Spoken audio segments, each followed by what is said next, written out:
Ibagang ka ni amo mo. Okay. Sabay mo gawin niya, ibaga ko ni amo mo, ikararan mo. Kaya kini amo, Diyos, mamay kakapsat.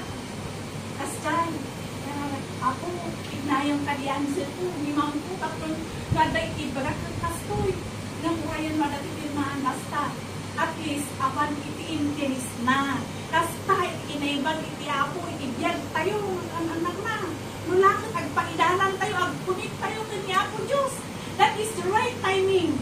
Haan nga, loko pa, nakalagip tayo, init na tayo, kinipin, ikarag tayo, pay. At kayo nga mo, amuyo lang, ayan mo.